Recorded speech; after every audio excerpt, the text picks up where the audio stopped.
She was the manager. She was the curator. She was the overseer. She was the facilitator of the abuse. Some of his famous friends included presidents like Bill Clinton, Donald Trump. Epstein's network had tentacles that reached into Africa. He reportedly had plans for a private game reserve in Angola and showed interest in eugenics and population control. We all know who's also famous for the conversation around eugenics. The big question is, what did these people know?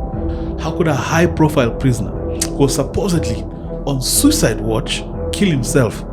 Was it a murder to silence him? Every other time with Eric, Case Files. Today we're diving into one of the most shocking, complex, disturbing stories of the 21st century. The story of none other than, you guessed it, Jeffrey Epstein. Now, relax. You might be wondering or asking yourself, why should this matter here in Kenya? I mean, we have Wamunyoro, we have Ruto, we have Shifsha. That's boring, man. Let's try to get international. Let's talk about some global stuff. And somehow, in one way or another, this actually also ties to some of the intricacies of the malarkey that happens here in Kenya. So on the surface, this is actually about a billionaire American financier. But if you look deeper, this story is something universal. It's about how money, power, can create a shield of impunity. It's about how the justice system can fail the vulnerable. It's about a global network that connected the rich, famous, and powerful from the West to Europe to potentially, as I just espoused earlier, much closer to home. This isn't just an American scandal. It's a global one. And today we're going to break it all down from the very beginning to the unanswered questions that still remain. So we start by tracing his mysterious rise to wealth to understand the horrific pattern of his crimes, to uncover the global web of his powerful connections, and ask tough questions about why justice seems so hard to achieve. Ladies and gentlemen, boys and girls, this is a story of Jeffrey Epstein. So who was Jeffrey Epstein, you might ask? Who was this guy? Jeffrey Epstein wasn't a tech genius or a hereditary billionaire. His wealth and influence were somewhat mysterious. Born in Brooklyn, New York, to a middle-class family, he started as a math and physics teacher at the prestigious Dalton School, but he quickly left teaching for finance. His big break came when he was hired by the investment bank Bear Stearns. He wasn't a traditional banker, but he had a knack for handling the finances of the extremely wealthy. Quite peculiar. As other guys are trying to hustle their natural way up the social ladder or the financial ladder or the career ladder, Epstein just seems to have a knack for just climbing into smooth sailing all through. Now, his most crucial connection was Leslie Wexner. We'll put that guy on the screen right now. The billionaire founder of L Brands, which owns Victoria's Secrets. Epstein managed Wexner's money and for a time had unprecedented control. He even had power of attorney. He bought homes in Wexner's name, including a now infamous Zorro Ranch in New Mexico and a mansion in New York. The relationship was the foundation of his fortune, though the exact source of his billions remains unclear to this day. This is a key point for us in Kenya to note. In Kenya, we well understand the concept of godfathers and powerful patrons. Well, Epstein found his in Wexner. It gave him a ticket into a world of unimaginable wealth. Crucially, respectability. This guy had the nerve. He actually became a philanthropist. He made so many connections that he actually felt now the need to give back, donating to science, universities, which helped him build a public image as an eccentric genius and not a predator. But behind this respectable, or might I say respectable, facade was a monstrous pattern of abuse. Epstein's modus operandi was chillingly consistent. He used his wealth to create a trap. His private island in the US, in the Virgin Islands, nicknamed Little Saint James, or as now is famously referred to as Pedophile Island. This was the centerpiece, but the operation was global. His New York mansion, his Palm Beach home, his ranch in New Mexico, his method was to recruit underage girls, often from vulnerable backgrounds, with promises of money, modeling careers, and then he would lure them and sexually abuse them, and pay them to recruit other girls. This created a self-sustaining pipeline of victims.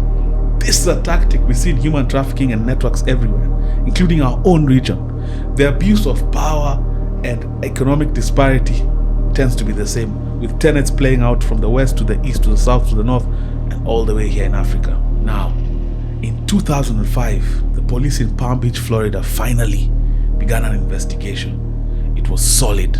The victims, the evidence, a strong case for felony sex abuse. This is where the story takes its first dark turn towards injustice. Despite overwhelming evidence, instead of a federal trial, Epstein's powerful lawyers cut a deal with Alexander Acosta, then U.S. Attorney for Miami. His deal, an NPA or a non-prosecution agreement, was secretly negotiated. Epstein would plead guilty not only to state charges, but solicitation of prostitution from a minor. Get this right, this guy technically admitted to actually engaging in pedophilia. Prostitution with a minor, what else can that be described as? He ended up serving, now get this, 3 months in a private wing of a county jail with a daily work release. Let's run it back there for a second. This technically means that this guy was so powerful that despite admitting to having engaged in underage sex or underage prostitution, he was slapped with a slap on the wrist, might I say. And not only that, this guy was a day scholar in prison. This guy had something called a work release. Yani, this guy was allowed to go during the day, do work, and come back and spend the night in prison. A deal that's unprecedented. How powerful must one be?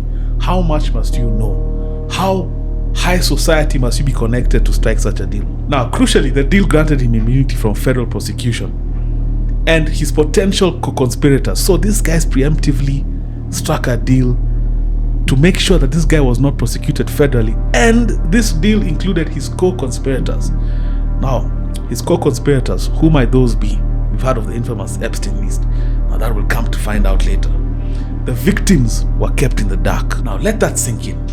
A man accused of trafficking dozens of minors served a sentence that many people in Kenya get for petty theft.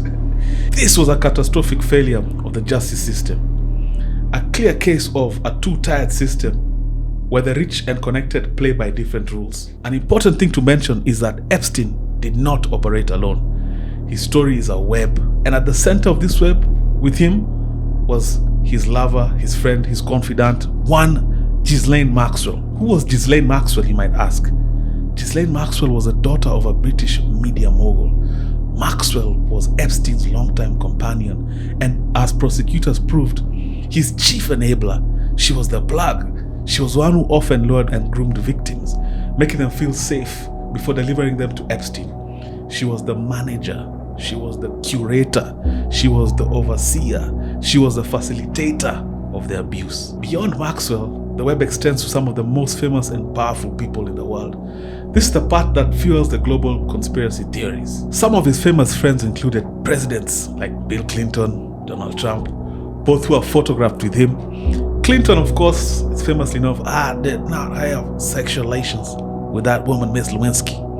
Flew on his plane several times. Royalty, Prince Andrew. Their friendship would lead to a disastrous BBC interview and a multi-million-dollar civil statement. Scientists, academics, he wooed them with donations to appear intellectual. Business titans and billionaires from various industries. The big question is, what did these people know? Most claim they knew nothing of his crimes. Like, this guy was just my friend, but I didn't know behind the scenes he was doing this. You know that old adage.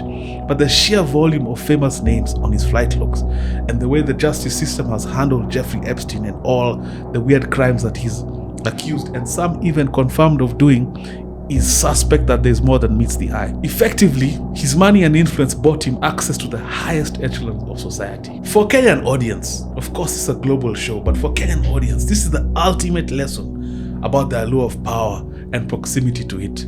It can make people willfully blind. When the billionaire is donating to your charity or flying on his private jet, you might not ask where the money comes from. You might not ask what happens in the bedrooms of his homes, despite hearing whispers. This is a cautionary tale about the moral compromises that people make to be in the big man's circle. For years, Jeffrey Epstein was protected, but in 2018, the wall of impunity began to crack. Investigative journalism by Julie K. Brown of the Miami Herald exposed injustice of the 2008 plea deal, bringing in national attention and public outrage. The pressure mounted, And in July 2019, Jeffrey Epstein was finally arrested on new federal sex trafficking charges. He was facing the possibility of spending the rest of his life in prison. But comes 10th August 2019, while awaiting trial in a federal jail in New York, Jeffrey Epstein was found dead in his cell. The official ruling was death by unaliving, death by self-hanging. Now, considering the charges and all this information about Jeffrey Epstein that had now come out and all the allegations, the death immediately spawned thousands upon thousands of conspiracy theories. How could a high-profile prisoner who was supposedly on suicide watch kill himself? Was it a murder to silence him? The official investigations concluded it was suicide, fueled by desperation. But the mystery and speculation remain because with Epstein died the secrets of who his clients, co-conspirators, enablers, and facilitators were. For the victims, it was a denial of final justice, a closure they would never get. Well, some justice did finally arrive with the arrest, trial, and conviction of Ghislaine Maxwell.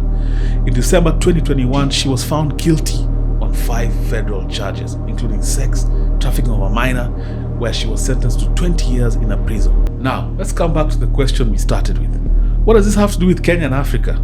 The connections are more tangible than you might want to think or imagine. Epstein's network had tentacles that reached into Africa. He reportedly had plans for a private game reserve in Angola and showed interest in eugenics and population control. We all know who's also famous for the conversation around eugenics. This guy. He talked about seeding his New Mexico ranch with women to create a baby ranch. A horrifying concept that echoes the darkest chapters of human history. More directly, his associate, of course, Ghislaine Maxwell, was known to frequent Kenya. She was photographed on safari here. Now, this is a crucial point. The mode of operation for such predators is global.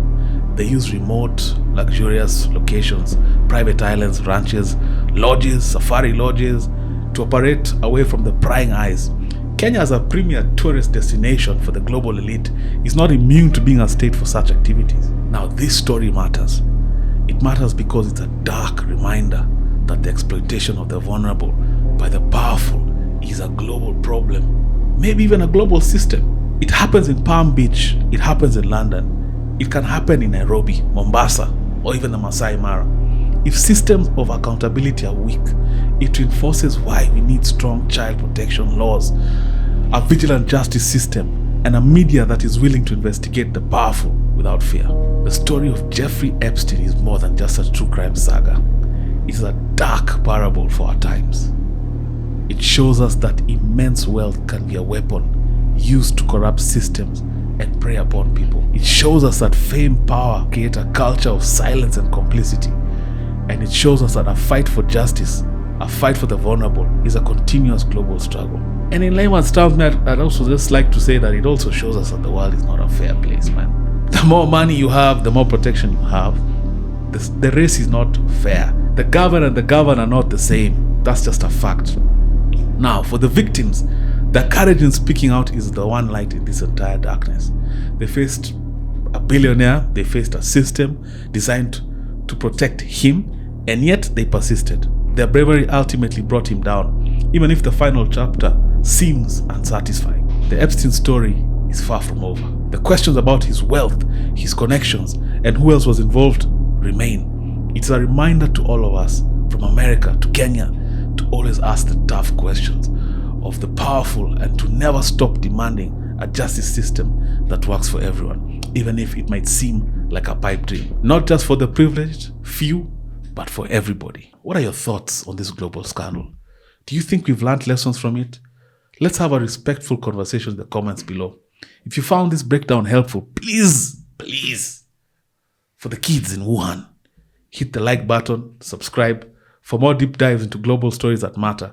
Thanks for watching. Until next time, stay informed. Every Time with Eric, Case Files, Episode 1.